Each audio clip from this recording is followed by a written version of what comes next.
beliau menyampaikan bahwa mungkin di kementerian lain ada kasus, ya, apakah itu korupsi, apakah itu kasus penyalahgunaan kekuasaan, apakah itu apapun lah. Tapi beliau minta di kementerian ini zero tolerance terhadap berbagai permasalahan. Dan itu harus saya pegang dan selalu saya ulang-ulang ke tim kita di Kementerian Haji. Kami ini tiap minggu rutin ada rapat komunikasi, hingga itu selalu saya ulang. Mungkin mereka dengar bosan dengan apa yang saya bilang, tapi saya nggak akan bosan untuk mengingatkan bahwa medan haji itu berat sekali. Banyak godaannya, Pak. Banyak godaannya. Anda tahu perputaran uang itu hampir 20 triliun. Kalau, dan selalu saya tekankan kepada tim kami, kalau sampai kalian bocor 1%, hati-hati, saya bilang itu. Pesan saya kepada Silakan, Pak. calon jamaah haji, tolong disiapkan kesehatannya. Kesehatan siapkan. Jangan sampai begitu keluar harus berangkat, ternyata tidak bisa berangkat karena kesehatannya memang tidak layak. Pemerintah Saudi beberapa kali berupaya menetapkan pembatasan usia. Kami dengan pendekatan seorang sahabat, seorang saudara mengatakan janganlah kalau usia, kita kan antri cukup lama. Umur 80 tahun pun kalau sehat, kenapa enggak?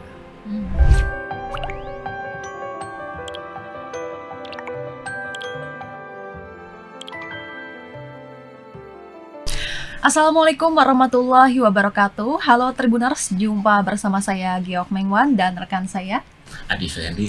Dan kali ini kita akan membahas mengenai kementerian yang bisa disebut baru ya Bang ya, yaitu Kementerian Haji dan Umroh, yang mana sebelumnya nomenklaturnya adalah Badan Penyelenggara Ibadah Haji dan Umroh. Kita akan membahasnya mendalam karena di studio Tribun News Palmerah Jakarta kita sudah kedatangan Menteri Haji dan Umroh Bapak Muhammad Irfan Yusuf. Assalamualaikum Bapak Irfan. Waalaikumsalam warahmatullahi. Apa kabar Pak? Alhamdulillah. Alhamdulillah baik. Bapak mungkin bisa disampaikan terlebih dahulu mengenai tanggapan Bapak berubahnya Badan Penyelenggara Haji dan Umroh menjadi kementerian. Kementerian ini memang cita-cita Presiden Prabowo sejak lama. Tahun 2014 dalam Pilpres, dalam visi misi beliau menyebutkan Kementerian Haji dan Umroh ada. Tahun 2019 di visi misi calon presiden ada Kementerian Haji dan Umroh. 2024 pun sama, di visi misinya ada, hanya berbeda sedikit menyebutkan Kementerian Haji dan Wakaf. Tapi begitu beliau terpilih dan akan menyusun kabinet, ternyata Kementerian Haji itu ada undang-undangnya sendiri, Kementerian Wakaf ada undang-undangnya sendiri, sehingga beliau untuk sementara membentuk Badan Penyelenggara Haji. Jadi begitu revisi Undang-Undang Haji selesai, maka dirubah menjadi Kementerian Haji. Itu yang melatar belakang. Oke, tapi untuk bukan persiapan ya, maksudnya sejauh mana kementerian ini sudah berjalan Pak? Maksudnya dari strukturnya dan sebagainya. Jadi BP Haji sudah berjalan hampir setahun, sudah 11 bulan. Dan selama itu kita sudah mempunyai struktur di tingkat pusat, tapi sekitar ada 50 atau 60 orang. Kemudian ketika berubah menjadi kementerian, tentu berubah, SOTK berubah, kemudian nanti akan kantor-kantor vertikal di bawahnya akan bertambah. Hari ini kita sudah sedang melakukan asesmen kepada pegawai-pegawai yang kemarin di Kementerian Agama PHU. Ada lebih dari 200 orang. Mereka yang lolos, nama-nama kita bawa ke KPK, dan juga kita bawa ke Kejaksaan untuk di tracking apakah mereka punya potensi permasalahan hukum apa enggak. Dan insya Allah dalam waktu dekat bisa segera kita masukkan ke dalam Kementerian Haji. Kemudian akan disusul, setelah pusat selesai akan disusul dengan vertikal di bawah. Karena ada bentuk kantor Kementerian Haji provinsi, kantor wilayah, kemudian tingkat kabupaten, kota juga akan kita bentuk sama. Jadi untuk sementara ini di provinsi atau di kabupaten kota menggunakan apa Pak sekarang? Menggunakan apa yang sudah ada selama ini. PHU di tingkat provinsi ada bidang haji, di tingkat kabupaten kota ada seksi haji. Itu yang sementara ini yang sudah dan sedang bekerja persiapan untuk haji tahun 2026. Baik. Ada berita yang menyampaikan bahwa dari kementerian lain seperti Kementerian Kesehatan, kemudian Kementerian Keuangan, dan juga KPK, nantinya juga akan dilibatkan untuk menjadi bagian dari kementerian ini ya Pak ya? Di Badan Penyelenggara Haji sudah ada. Hmm. Kementerian Agama tentu ada banyak. Dari teman-teman dari KPK sudah ada beberapa yang bergabung. Dari teman-teman dari Kementerian Keuangan ada yang bergabung. Dari Kejaksaan juga ada yang bergabung. Dan ini tentu akan bertambah setelah kita menjadi kementerian. Dan ini sedang dipersiapkan semuanya. Kita koordinasi dengan Kementerian Pan-RB. Kemudian untuk eselon 1 juga kita koordinasi dengan Setnek. Nanti Pak untuk kayak asrama haji juga nanti di bawah. Ke asrama haji akan di bawah kita. Kemudian di kota kabupaten itu ada PLHUT, pelayanan haji umroh terpadu, ada kantor-kantornya, itu akan menjadi kantor kota dan kabupaten kita. Jadi secara paralel penyiapan organisasi dari Kementerian Haji ini akan secara paralel tetap mempersiapkan untuk penyelenggaraan haji 2026. Betul, penyelenggaraan haji tidak boleh terganggu oleh persiapan kita, pengalian tenaga, pegawai dan lain sebagainya, termasuk aset. Jadi yang utama adalah pelayanan persiapan haji 2020. Baik. Tapi Pak, sebenarnya apa perbedaannya dari badan kemudian sekarang berubah nomenklatur menjadi kementerian Pak? Tentu wewenangnya akan lebih berbeda. Kita akan lebih punya wewenang, termasuk kita sampai punya organisasi vertikal sampai ke kota kabupaten. Kalau selama ini kan badan hanya di pusat. Ya. Kemarin badan juga masih bersifat dukungan terhadap pelaksanaan haji. Insya Allah 2026 kita akan menyelenggarakan haji secara penuh. Ini Pak, kalau kan sekarang dengan terjadinya kementerian, ini akan sejarah baru bahwa memang Indonesia ini menjadi negara kedua yang memiliki Kementerian Haji dan Umroh kan, selain Arab Saudi kan, betul kan? Nah, tentu ini menjadi kerja baru untuk meningkatkan pelayanan haji yang lebih baik. Nah, untuk pelayanan haji yang lebih baik ini kan akan langsung berkoordinasi dengan Kementerian Haji yang ada di Arab Saudi. Bagaimana Pak penjajakannya dari Kementerian Haji ini? Sejak di Badan Penyelenggara Haji, kita komunikasi dengan Kementerian Haji di Saudi sangat lancar. Kita selama 10 bulan Badan Penyelenggara Haji berfungsi, saya secara pribadi sudah 5 atau 6 kali ketemu dengan Menteri Haji Saudi. Belum lagi ketemu dengan tim di bawahnya Menteri Haji. Artinya komunikasi kita sudah lancar, dan alhamdulillah dengan Kementerian Haji di Indonesia akan menjadi jauh lebih lancar lagi nanti. Komunikasi tetap jalan. Termasuk persiapan Haji 2026 ini, kita selalu komunikasi dengan Kementerian Haji sana.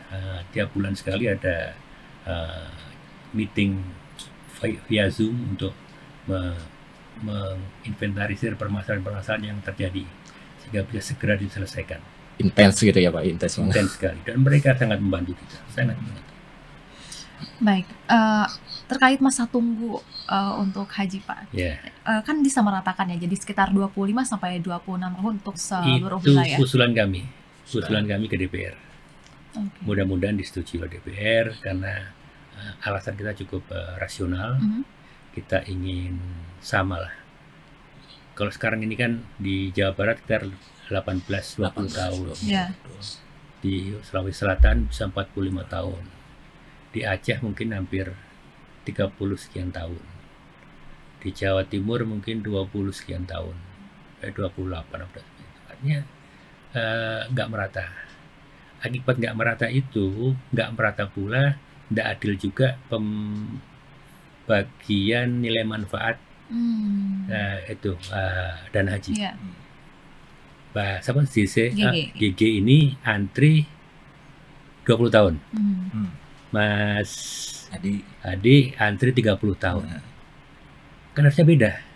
Uang yang disimpan di 25 juta yang disimpan nilai di manfaatnya ya. itu harusnya kan beda. Hmm. Ini mungkin cuma 20 tahun dapatnya katakanlah 5 juta, ini 30 tahun harusnya dapatnya 8 juta. Ya. Nah, ini selama ini sama saja. 20 tahun, 30 tahun, 40 tahun pun sama. Nilai tambah. Ini tahunnya itu kan nggak adil juga, nggak Iya. fair. Dan mungkin orang akan tanya ini secara fikih benar nggak gini nih? Ya betul. Nanti skemanya kayak gimana Pak? Kalau tiap provinsi nanti disamakan, apakah bentuk nanti kuotanya atau kayak gimana Pak? Kita membagi kuota yang kita dapat ke provinsi-provinsi itu berdasarkan antrian, Hmm. data antrian yang kita gunakan. Jadi kayak saya kira misalkan di ruangan ini ada orang 20 orang ya, Hmm. yang daftar 5 orang. Kita pakai dasar 5 orang ini aja. Kenapa 15 orang nggak daftar dipakai dasar antrian, Hmm. dasar pembagian kuota? Ya 5 ini yang daftar. Yang 15 kan tidak ada niat untuk berangkat. Buktinya dia nggak daftar. Hmm. Kalau nanti 15 orang ini nggak daftar, ada 2 daftar, Hmm. jadi 7, maka 7 lah hitungan kita yang kita buat dasar. Jadi tidak berdasarkan jumlah penduduk di tiap Iya. provinsi gitu Iya. ya. Berarti berdasarkan jumlah orang yang mendaftar di Ya, di tiap Suatu dan provinsi daerah. ya. itulah yang tertulis di undang-undang Hmm. sekarang ini. Nah, selama ini mungkin tidak terlalu Berfokus pas ke situ dengan ya. undang-undang. Terbukti tiap tahun pasti ada catatan dari BPK Hmm. terkait pembagian kuota ini. Setelah dari kuota Pak, saya pengen tahu tentang BPIH-nya ini. BPIH tahun kemarin itu turun sekitar 4 juta kalau nggak salah ya Pak ya. 89 nih. Mungkin banyak publik juga pengennya ya lebih turun lagi gitu Pak. Bukan cuma Kira-kira. publik. Presiden pun mengatakan kepada kami, terima kasih kemarin udah turun 45 juta. Tapi saya belum puas, kata Belum Presiden. Bisa nggak turun lagi? Hmm. Targetnya Ya, berapa Pak dari Pak Prabowo? Pak Prabowo tidak menyebutkan target. Yang penting harus turun. Oh. Dan kami juga pasti, namanya juga prajurit ya, siap aja. Dan tapi harus Anda tahu, rupiah kita depresiasi terus. Saya hitung jika harganya harga yang kita bayar dengan dolar maupun kita bayar dengan real itu tetap sama, kita harus menambah 3 juta. Akibat depresiasi rupiah terhadap dolar maupun real. Nah, itu kan artinya kita harus menghemat lebih dari 3 juta. Ya. 3 juta untuk menutup depresiasi dan lebih dari 3 juta tambahannya untuk mengurangi biaya total. Dan itu nggak mudah, tapi alhamdulillah insya Allah kita bisa Kira-kira apa yang kalau misalnya ya pengennya turun lagi gitu ya, walaupun ibaratnya ya 5 juta atau berapa gitu ya, kira-kira efisiensi apa yang akan dilakukan Pak? Hari ini kita sudah dapat harga untuk masair. Masair itu kan Arafah, Mina, Musdalifah. Kita dapat harga, tahu nggak berapa penghematan kita? 200 real 200 Oh, yang karena syarikah itu ya. per orang. Oh, itu berapa per udah, orang. Per orang kalikan 4.300 rupiah harga real, Mm-mm. kalikan 200.000 orang, ketemu berapa? 180 miliar. biasa ya. Itu dari satu. Satu item aja itu. Mm-mm. Dan Item kita lainnya ada berharap nanti item lain yang hotel, catering, terus transportasi, mudah-mudahan kita bisa tekan. estimasi Pak untuk tahun 2026 ini udah punya belum- gambaran saya Pak? belum berani mengatakan, tapi insya Allah turun lah. Kabar gembira ya. Sejelek-jelek situasinya maksimal sama. Sejelek-jelek situasi kita upayakan seperti itu. Tapi tetap kita berupaya turun. Turun. Baik. Terkait kuota haji berarti pembagiannya sama seperti tahun sebelumnya atau bagaimana? Saya sebutkan tadi Hmm. pembagiannya menggunakan antrian Antrian. Antrian. dan Ini udah kita usulkan ke DPR dan tentu kita menunggu persetujuan DPR karena undang-undang mensyaratkan harus ada persetujuan DPR. Baik. Begini Pak, saya ini kan gini ya, Indonesia ini adalah penduduk Muslim terbesar ya di dunia. Data dari terbaru itu hampir 240 jutaan ya, penduduk Muslim. Mungkin ke depan ini akan lebih banyak lagi orang yang beneran haji seiring misalnya dengan perbaikan perekonomian masyarakat. Yeah. Gitu ya. Tentu nih akan dengan semakin banyaknya yang mendaftar haji, itu juga akan semakin panjang juga jumlah antrian. Betul. Ini ada strategi khusus nih Pak dari Pak Menteri ini. Kita optimis bahwa pemerintah Saudi juga punya visi sendiri. Mereka punya visi 2030 yang kalau saya lihat itu mereka perencanaan jamaah hajinya itu double dari angka yang sekarang. Berarti sekitar 400. Kalau mereka target jamaah hajinya double, tentu pembagian kotanya juga akan double, termasuk ke Indonesia. Tapi kita tidak bicara berapa yang kita dapat tambahannya. Hari ini saya berbicara 221.000 itu kita maksimalkan pelayanannya. Jika nanti sudah maksimal pelayanannya, dapat tambahan, alhamdulillah. Tapi kalau kita belum maksimal di sini, dapat tambahan itu bukan berkah, itu musibah itu. Untuk negosiasi Pak ke Kementerian ke Arab Saudi, apakah memang udah ada negosiasi untuk tambahan kuota Pak? Kita Jangan sampai tidak mepet-mepet lagi, pernah bicara tambahan. Seperti tadi, saya konsentrasi 221.000 ini kita layani terbaik. Dioptimalkan ya Pak. Kalau itu sudah kita bisa layani terbaik, bolehlah kita menatap ke depan berapa kita mampu tambahannya. Dan jangan lupa penambahan itu terkait juga penambahan subsidinya, nilai manfaat. Nah, kalau penambahannya cukup besar dan uang nilai manfaatnya nggak cukup juga masalah juga. Baik. Terkait tema haji untuk 2026 ini apa Pak? Tema haji kemarin kan ramah lansia dan ramah berkebutuhan khusus. Saya kira tetap kita pakai, tapi kita akan tambahi, nggak tahu istilahnya apa, tapi kita artikan ramah perempuan. Ramah perempuan. Karena kita tahu jumlah jamaah haji perempuan cukup banyak. Ramah perempuan bukan sekedar tagline, bukan sekedar simbol, tapi memang akan kita upayakan dalam bentuk kita tambah petugas haji perempuan. Komposisinya. Kita tambah komposisi pembimbing ibadah yang perempuan. Anda, Cici, berangkat haji, ada permasalahan tentang kewanitaan, tentu lebih nyaman kalau konsultasi pada pembimbing ibadah yang sesama perempuan. Selama ini memang lebih banyak pembimbing laki-laki. Untuk masalah kampung haji Pak. Ini juga menarik. Kampung haji nih, karena ini kan cita-cita dari Pak Presiden mendirikan kampung haji memang gitu ya. Ini sejauh mana nih Pak Menteri? Kampung haji saya Agustus kemarin saya dengan Pak Rosan dari Danantara ke Saudi, kita melihat beberapa lokasi yang ditawarkan oleh pemerintah Saudi. Dan untuk kampung haji ini impresnya udah keluar bahwa pelaksana dan untuk persiapan baik teknis maupun finance dan lain sebagainya itu Danantara.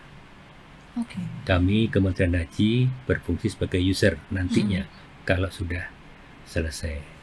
Jadi sebagai user tentu kita juga inginlah, Pak nanti pengennya minta gini ya untuk jamaah hajinya yang begini, ini. Untuk side plan-nya tetap di. Dan saya 5 hari terakhir mungkin 3 kali ketemu saya dengan Pak Rosan, tapi tidak khusus dalam berbagai kesempatan, dan saya tanya gimana persiapannya. Insya Allah masih on the track semuanya. Akhir Oktober ini Danantara akan mengajukan proposal.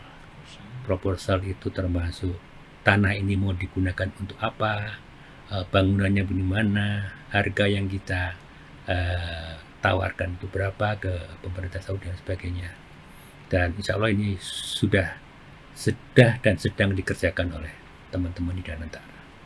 Untuk lokasinya sendiri di mana Pak nanti? Lokasi di Masar. Masar itu di dekat stasiun kereta cepat itu. Oh. Kira-kira sekitar 3 kilo, kurang dikit. Harum. Jadi artinya apa? Artinya walaupun tetap nanti di situ juga di proyek Masar itu ada rencana kereta cepat juga, kereta layang ke Harom juga. Tapi juga ada bus yang wirawiri di sana. Tapi juga ada pedestrian untuk pejalan kaki yang nyaman. Karena kalau sana harus ada melalui terowongan cukup panjang. Nah, terowongan itu kan biasanya nggak sehat. Nah, kita ada pedestrian yang relatif sehat untuk pejalan kaki. Ini dengan adanya kampung haji kemungkinan bisa menghemat biaya haji dong Pak ya? Insya Allah seperti itu. Karena punya kita sendiri tentu kita tidak berpikir untung banyak-banyak. Untung pasti tetap menjadi tujuan, tapi tidak akan banyak-banyak karena punya sendiri. Ya, salah satunya mungkin mengurangi biaya untuk penginapan hotel-hotel. Iya, ya, betul. Lumayan. Untuk targetnya sendiri selesai kapan Pak sebenarnya untuk kampung haji ini? Kita harapkan 2028 itu sebagian atau 1-2 tower yang bisa dipakai. Ini kan dengan 200.000 orang kan ada banyak tower kan. Iya. Ya. 1-2 tower ada yang bisa dipakai untuk lambang bahwa sudah hampir selesai. 2028 sekitar 2028. 3 tahun, 3 ya tahun kurang lagi. lebih ya 3 tahun lagi. Berarti masih Menteri masih ada. Betul. Nanti kalau misalnya sudah mulai dibangun kita undang lagi sini untuk cari tahu ada apa Cari aja di tahu sana ada apa gitu di ya. sana. Betul. Ini Pak Menteri untuk persiapan di 2026 ini kan tinggal ya setengah tahun lah, 6 bulan ya, Iya, lumayan. kurang Ini lebih. juga cukup cepat Iya. terasa gitu ya Pak. Untuk petugas haji 2026 ini kira-kira kisarannya akan diperkecil atau diperbesar Pak? Iya. Standar dari seluruh dunia petugas haji 1%. 1% dari Artinya kalau kita ada 221.000 jamaah hanya 2.000. Tapi karena hubungan baik kita dengan pemerintah Saudi, tiap tahun kita pasti ada tambahan.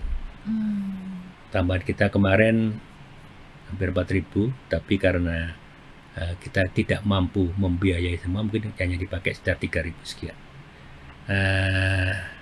Berbeda tahun ini. Tahun ini kalau kemarin itu persiapan untuk para petugas itu 5 hari. Dulu waktu jadi petugas berapa hari? saya 10 hari Pak. 10 hari. Ya, di sana di Pondok Gede itu. Udah gede. Kemarin 5 hari. 5 hari. Dan tahun ini insya Allah kita siapkan 1 bulan. Oh, luar biasa. 1 bulan dan biaya sangat tinggi, besar. Karena itu kita coba otak-atik, mungkin yang 2 minggu daring, yang 2 minggu luring. Daring itu untuk yang terkait dengan pelajaran tentang fikih haji, pelajaran tentang bahasa Arab standar, dan pengetahuan yang bisa diajarkan secara daring, tapi nanti tetap akan dilakukan 2 minggu di asrama haji. Ini dalam rangka peningkatan pelayanan haji Ya, kita tahu kemarin banyak komplain tentang petugas haji. Walaupun saya tahu petugas haji itu banyak yang luar biasa pengabdiannya. Mereka tidur di lorong-lorong. Kalau di Mina tahu kan, betul. lorong-lorong itu karena. Harus Tapi memang juga kita akui ada sebagian juga tidak tahu mau berbuat apa. Saya menduga itu karena kurangnya persiapan. Mereka ingin melakukan sesuatu tapi karena persiapannya mepet, kalau kadang-kadang ada tiba-tiba berangkat itu aja kan. Kemarin itu ada. Jadi mereka tidak tahu mau apa di sana. Nah, Pak, kalau dalam haji ini kan memang jemaahnya juga ibadah fisik, ya apa petugasnya juga harus 2 kali fisiknya lebih kuat Pak. Karena memang di sana kita tidak hanya ibaratnya kalau misalnya saya bertugas dulu tidak hanya ya kalau saya dulu karena di media hanya sebagai mencari beritakan atau apa gitu kan, tapi kita juga membantu jemaah, kadang kita harus. Ya, kita selama ini kan ada petugas dari TNI Polri, ya, dan itu terbukti bahwa mereka itu sangat-sangat bermanfaat. Betul. Karena secara fisik mereka siap, secara disiplin mereka punya, sehingga begitu kita beri sedikit arahan-arahan tentang bagaimana tugasnya masing-masing, cet langsung jalan. Karena itu kita kemungkinan akan tambah. Kemarin Jaru cuma 60 orang. 60 orang. Kita tambah. Sekarang kira-kira Ya paling nggak 100 lah. 100-an lah nanti kita tambah. Dari TNI Polri. Tentu TNI, termasuk TNI yang perempuan juga. Kawan. Tadi pendaftarannya dimulai November ya Pak ya kalau nggak salah. Perkiraan seperti itu. Memang mau daftar? Lumayan nih. Buat siapa yang mau jadi petugas haji di Betul. November ya, kita tunggu nih. Apalagi kuotanya ditambah. Oke. Pak, mungkin ini kita agak membahas sedikit sensitif soalnya waktu saat ada informasi akan dibentuknya Kementerian Haji dan Umroh, ada sentimen-sentimen publik gitu ya yang khawatir apakah kementerian ini akan menjadi tanda kutipnya ladang baru korupsi gitu, apalagi saat informasi tersebut muncul ke publik, ada berita mengenai kasus korupsi yang ada di KPK ya, sekarang. yang ada di KPK sekarang gitu. Dugaan. Mungkin untuk meyakinkan publik atau apa nih yang dilakukan oleh Kementerian Haji dan Umroh untuk ya menghilangkan sentimen tersebut, kemudian juga menghilangkan ya kekhawatiran publik mengenai hal tersebut. Jadi begini, kalau mungkin Presiden menganggap proses haji selama ini fine-fine saja, ngapain bentuk kemudian baru, itu kan. Jadi beliau membentuk untuk memberikan pelayanan yang jauh lebih baik dari yang terjadi selama ini. Itu kan logikanya seperti itu, ya. Betul. Dan apa yang beliau sampaikan ketika kami dilantik menjadi kementerian, beliau mengundang kami berdua, saya dengan wakil, di ruangan beliau, dan beliau bicara bermacam-macam. Salah satu yang menjadi garis bawah saya dan saya selalu sampaikan ke tim kita di Kementerian Haji adalah beliau menyampaikan bahwa mungkin di kementerian lain ada kasus, ya, apakah itu korupsi, apakah itu kasus penyalahgunaan kekuasaan, apakah itu apapun lah. Tapi beliau minta di kementerian ini zero tolerance terhadap berbagai permasalahan. Dan itu harus saya pegang dan selalu saya ulang-ulang ke tim kita di Kementerian Haji. Kami ini tiap minggu rutin ada rapat komunikasi, hingga itu selalu saya ulang. Mungkin mereka dengar bosan dengan apa yang saya sampaikan, tapi saya nggak akan bosan untuk mengingatkan bahwa itu. Yang kedua, kita tahu banyak permasalahan kemarin itu. Saya sampaikan ke Presiden, Pak Presiden, mohon maaf, saya 10 bulan terakhir ini ikut mendukung proses haji dan kita tahu ada banyak permasalahan. Kalau diperbolehkan nanti kita akan ada beberapa keputusan atau policy yang relatif agak ekstrim untuk meluruskan apa yang terjadi. Apa jawab beliau? Gus Irfan, apapun yang perlu dilakukan untuk pelayanan terbaik pada jamaah haji, lakukan. Lakukan apa yang perlu dilakukan. Ini salah satu penyemangat buat saya dan tim ini. Jadi kita udah nggak usah ragu-ragu lagi, tidak ada lagi kekhawatiran ini dan itu. Walaupun kami tahu memang medan haji itu berat sekali. Banyak godaannya, Pak. Banyak godaannya. Anda tahu perputaran uang itu hampir Ya, biasa. 20 triliun. Kalau dan selalu saya tekankan kepada tim kami, kalau sampai kalian bocor 1%, itu 200 miliar loh ya. 1%. 1% itu kan sudah sangat baik untuk ukuran Indonesia saat ini kan. Ya. Tapi saya pastikan 1% pun itu udah 200 miliar. Hati-hati, saya bilang gitu. Apalagi kalau kita bicara yang para ahli mengatakan 20% sampai 30% itu tentu udah berapa itu ya. Karena itu saya sangat tekankan kepada tim kami.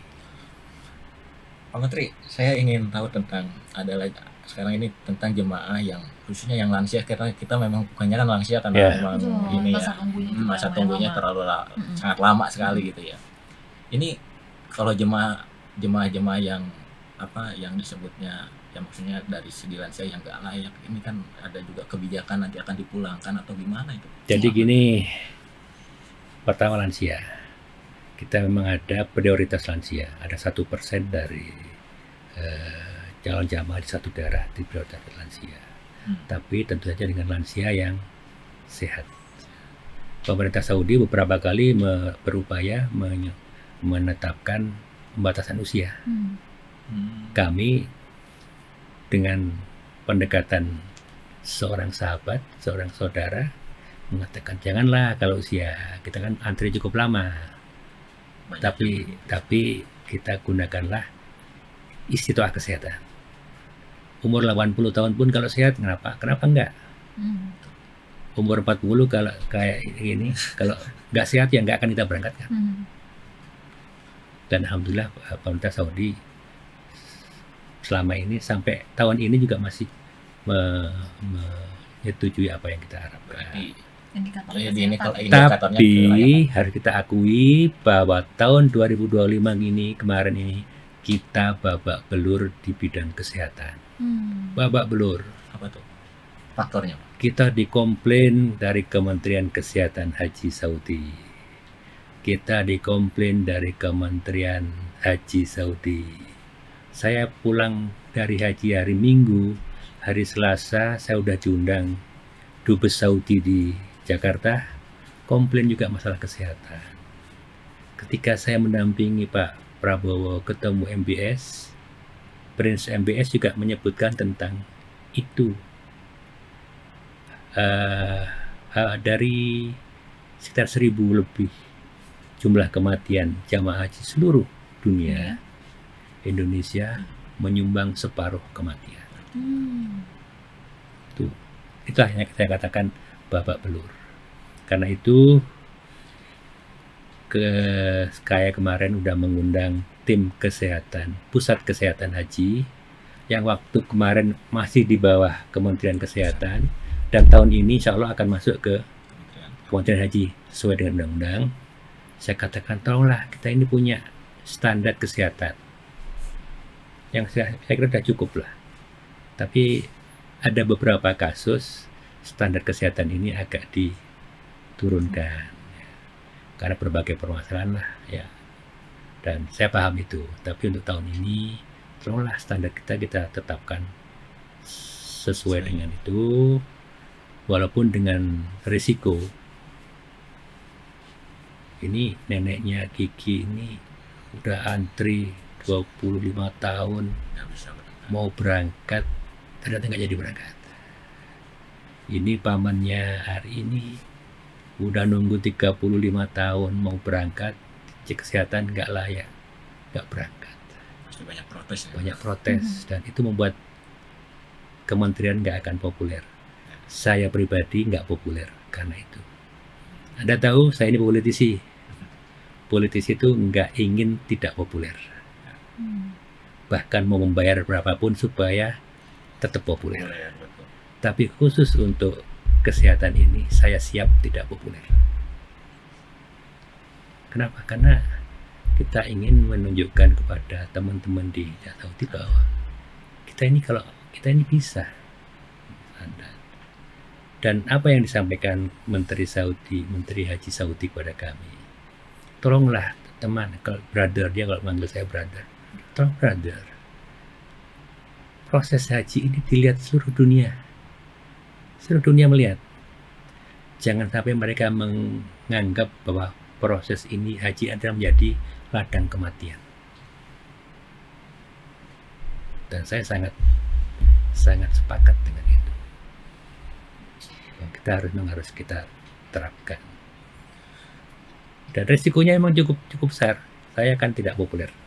Masih akan banyak yang menghujat. Banyak yang protes, banyak menghujat, maki-maki dan apalah. Monggo. Tapi itu dalam rangka sudah siap ya Pak Menteri ya. Baik, insya Allah siap. Pak Menteri, ini yang terakhir dari saya, ini tentang kabar terbaru dari Arab Saudi bahwa khususnya tentang umroh ini.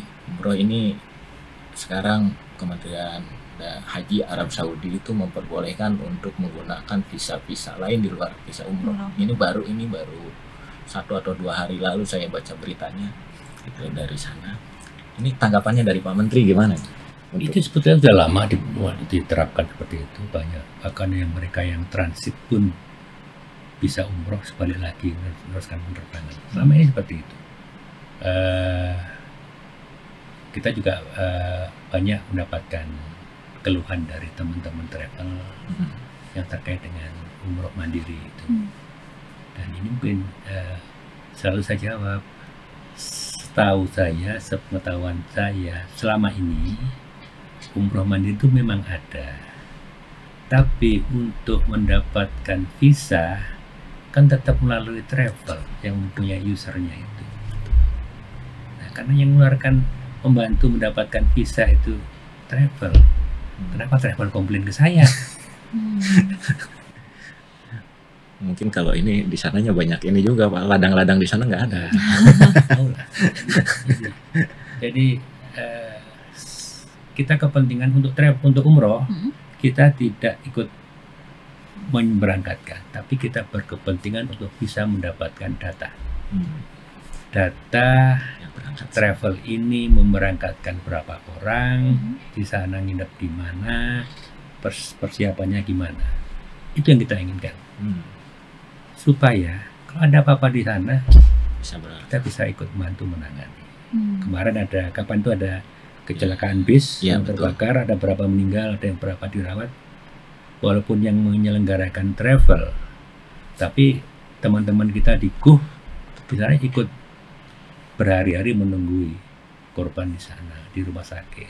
Dan itu juga salah satu manfaat yang kita ingin dapatkan kalau tercatat semua di kita. Sebagai tanggung jawab negara melindungi warga negara. Iya, kan mereka nggak akan nanya itu travelnya siapa.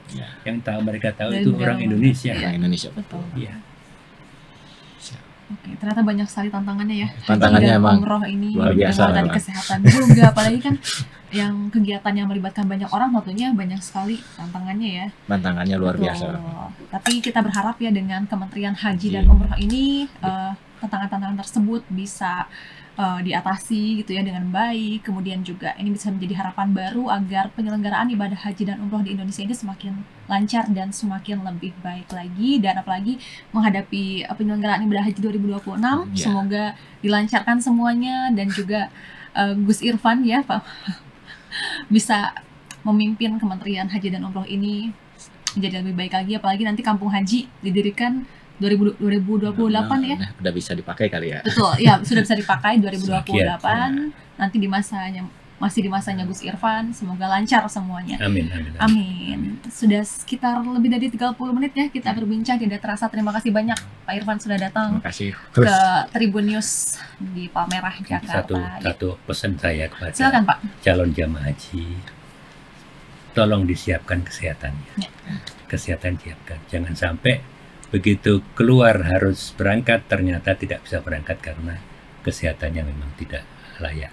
Siapkan mulai sekarang, mudah-mudahan ibu bapak sekalian calon jamaah haji bisa sehat dan bisa berangkat semuanya. Amin. Tentunya biar lancar, gak cuma dari Kementerian Haji dan Umroh, tapi juga dari diri pribadi masing-masing yang persiapannya optimal. Betul. Terima kasih banyak Pak Irfan sudah datang. Dan itu dia Tribuners pembicaraan kita mengenai Kementerian Haji dan Umroh. Saya Geok Mengwan dan rekan saya Adi Suhendi. Kami pamit undur diri. Sampai jumpa. Assalamualaikum warahmatullahi wabarakatuh. Download Tribun X sekarang. Menghadirkan lokal menjadi Indonesia.